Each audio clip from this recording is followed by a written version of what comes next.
Halo, perkenalkan nama saya Muhammad Yasir Ghazali atau yang biasa dipanggil Ali. Saya berasal dari Universitas Tanjung Pura dari kelas A12. Tujuan saya merekam video ini adalah untuk mengerjakan atau membuat video penugasan untuk ulangan tengah semester dari mata kuliah pengantar pendidikan. Untuk ulangan tengah semester kali ini, saya ditugaskan untuk membuat berbagai opini tentang pendidikan yang terjadi pada Indonesia. Hal-hal yang akan saya bahas adalah tentang hakikat manusia dan perkembangannya, pengertian dan unsur-unsur pendidikan, menganalisis landasan dan asas-asas pendidikan serta penerapannya, perubahan masyarakat masa depan, dan juga pengertian fungsi dan jenis lingkungan pendidikan. Pada bagian pertama, hakikat manusia dan perkembangan. Hakikat manusia dalam konteks pendidikan Indonesia adalah makhluk yang berakal, berperasaan, dan bermoral yang diciptakan Tuhan dengan potensi untuk berkembang seutuhnya, jasmani, rohani, sosial, dan spiritual. Pendidikan seharusnya membantu manusia untuk mengenali, mengembangkan, dan mengaktualisasikan potensinya agar menjadi pribadi yang mandiri dan berkontribusi positif bagi masyarakat. Namun, dalam praktiknya, sistem pendidikan Indonesia masih sering menekankan kognisi atau pengetahuan akademik dibanding pengembangan kepribadian dan nilai moral. Padahal, berdasarkan landasan filosofis dan religius, pendidikan harus seimbang antara cipta, rasa, dan karsa, berpikir, merasakan, dan bertindak. Nah, opini saya terhadap hal ini adalah diperlukannya transformasi pendidikan yang menekankan humanisasi pendidikan, yakni bahwa setiap manusia atau setiap peserta didik harus diperlakukan sebagai subjek, bukan objek pengajaran. Lalu untuk yang kedua, pengertian dan unsur-unsur pendidikan. Menurut Undang-Undang Nomor 20 Tahun 2003, pendidikan adalah usaha sadar dan terencana untuk mewujudkan suasana belajar agar peserta didik secara aktif mengembangkan potensi dirinya, mencakup spiritual, kepribadian, kecerdasan, akhlak, dan keterampilan. Jika dilihat dari asas nasional, khususnya Tutwuri Handayani dan belajar sepanjang hayat, semua unsur ini seharusnya berfungsi dalam keselarasan.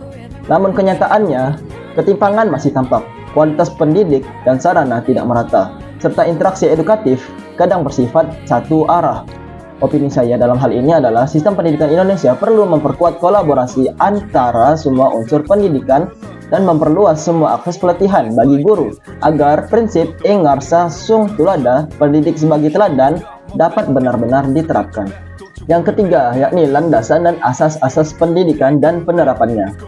Landasan pendidikan terdapat dari beberapa subjek, yaitu pertama landasan filosofis, yang kedua landasan sosiologis, yang ketiga landasan psikologis, yang keempat landasan hukum, yang kelima landasan religius, dan yang keenam asas pendidikan. Opini saya terhadap hal ini adalah bahwasannya dalam praktiknya, implementasi asas-asas ini belum sepenuhnya konsisten. Banyak sekolah yang masih berorientasi pada ujian dan nilai, bukan pembentukan karakter. Pemerintah dan lembaga pendidikan perlu mengembalikan esensi pendidikan sebagai proses memerdekakan manusia, sesuai gagasan Ki Hajar Dewantara, bukan sekedar mencetak tenaga kerja. Yang keempat, perubahan masyarakat masa depan. Dalam analisis kelompok 4, perubahan masyarakat masa depan akan sangat dipengaruhi oleh kemajuan teknologi, digitalisasi, dan juga kecerdasan buatan atau AI atau kepanjangannya Artificial Intelligence. Pendidikan memiliki peran penting untuk membekali masyarakat dengan literasi digital, kemampuan berpikir kritis, kreativitas, dan etika teknologi. Nah, opini saya adalah, jika pendidikan di Indonesia tidak cepat beradaptasi, kesenjangan digital dan ketertinggalan inovasi akan semakin lebar. Pendidikan harus berorientasi kepada masa depan, tidak hanya mengajarkan apa yang dihafal, tapi bagaimana cara belajar dan cara berpikir adaptif. Guru perlu dididik sebagai fasilitator pembelajaran yang mengintegrasikan teknologi dengan nilai-nilai kemanusiaan. Yang kelima, pengertian, fungsi, dan jenis lingkungan pendidikan. Nah, pengertian, fungsi, dan jenis lingkungan pendidikan, terutama jenis lingkungan pendidikan, dibagi menjadi 3 bagian, yakni yang pertama ada yang di rumah, yang kedua ada yang di sekolah, dan yang ketiga ada yang di lingkungan umum atau masyarakat. Lingkungan pendidikan berfungsi untuk bersosialisasi, pembentukan karakter, dan juga pengembangan potensi diri. Namun masih sering terjadi kesenjangan, keluarga yang abai, sekolah yang fokus kepada akademik, dan juga masyarakat yang kurang mendukung nilai-nilai pendidikan. Opini saya yaitu pendidikan Indonesia akan berhasil jika 3 lingkungan pendidikan berjalan dengan sinergis. Pendidikan karakter tidak cukup hanya di sekolah. Keluarga dan masyarakat harus ikut menjadi ekosistem pembelajaran. Pemerintah perlu memperkuat program community-based education agar nilai-nilai pendidikan benar-benar hidup di masyarakat.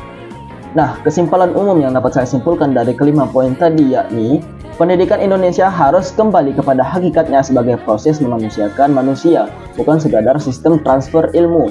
Pendidikan harus bersifat holistik, berbasis nilai Pancasila, berorientasi kepada karakter, dan responsif terhadap perubahan zaman. Untuk itu, penerapan landasan filosofis, religius, dan sosiologis harus dijadikan acuan utama dalam kebijakan, kurikulum, serta praktik pendidikan nasional. Mungkin hanya sekian yang dapat saya sampaikan. Bila ada kekurangan atau juga kesalahan, mohonlah untuk dimaafkan. Sekian dari saya, terima kasih telah menonton. Wassalamualaikum warahmatullahi wabarakatuh.